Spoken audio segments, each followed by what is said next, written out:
This is McFly Angler.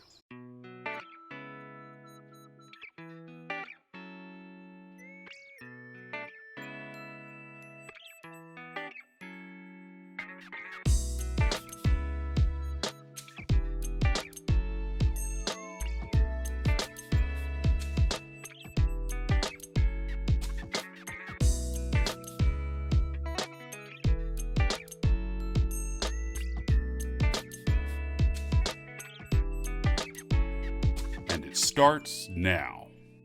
For a hook, you can use a nymph hook, but I like using a little stronger streamer hook like these number 300s from Resin Fly. And today I'm tying a size 10. Place a hook securely in your vise. We will want to add some weight, and you can use lead-free wire if your local rivers don't allow lead. However, I find lead is needed to flatten the bug, which you will see me do later in the video. Make 10 to 20 wraps with the lead wire, and here I'm making 15. Bring the lead together into a tight coil, and then position it so it's slightly forward. For thread, I really like this Vivas 6/0, and today I'm using brown. Start your thread behind the hook eye and then come down over the lead while still holding on to the tag end to help assist with jumping over the lead bump. Cut or snap off the waist.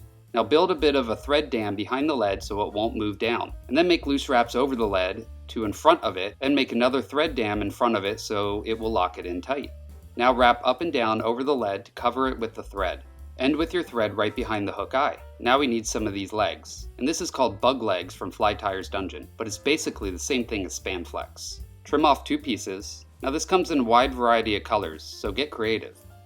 Fold one piece in half and then tie it in so the loop extends out the front of the hook a little shy of a hook shank length. Then tie it down the hook with the bug legs on top of the hook shank.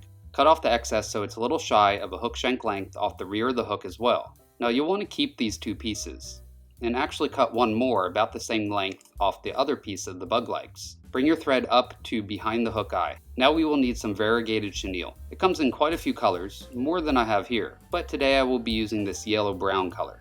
Cut off a piece about this long, which should tie 3 to 4 of these flies.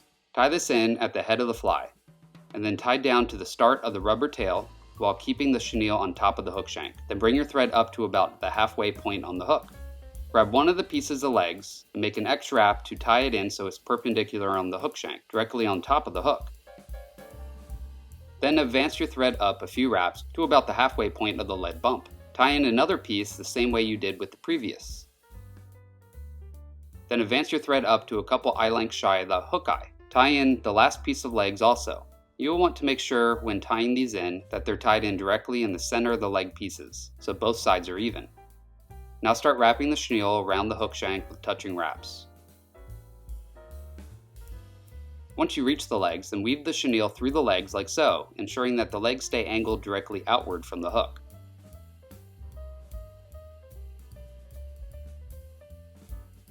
Once you reach the hook eye, then capture the chenille and cut off the waist. Now make a few wraps over the chenille, and pull the legs rearward to make a few wraps in front of them as well. Now whip finish the fly right behind the hook eye and under the front legs. To secure this fly, I like using Solarez ultra thin resin. Paint a little on the whip finish and then cure it with your UV light and it will keep your whip finish secure. You can now cut the legs to your desired length. While not necessary, you can use some needle nose pliers to flatten the underwraps of lead and make the bug look a bit more natural. And there we have it, the finished patch rubber legs, a classic pattern that seems to work wonders. It's a stonefly representation that's simple to tie and works just about anywhere that fish eat large aquatic bugs. Now, if you have fished this pattern before, please share some fish stories with me in the comment section. Or, if perchance you haven't fished it before, let me know what you think of this classic pattern. Check back next week to see another technique on how to tie this that could make it easier for you. As you all know, I've gotten you all discounts from www.resinfly.com. They manufacture all their own hooks, rods, reels, fly tying tools, and other gear for fly fishing. Not only are the prices at their shop very good already, but like I said, they're offering you 15% off of your first order with them. So go to www.resinfly.com and type in McFly at checkout for a discount on your entire cart. I want to also thank all of my patrons who support me. For as little as $1 a month, you can help support this channel, and also get some great perks like early access to my videos, participate in live streams, and even discounts on purchasing flies I tie and sell. Yes, that's right, I do sell flies hand-tied by me. If you want to order, you can do so through Patreon for that discount, or just place an order by finding me on Instagram or Facebook. Or if you don't use social media, then you can go to my YouTube homepage, click the About section, and then click View Email Address, and email me with your order. I want to also thank all of you who share all my videos and your continued support by hitting the like button and being my subscriber. I will see you on the next video. Now you go catch some fish.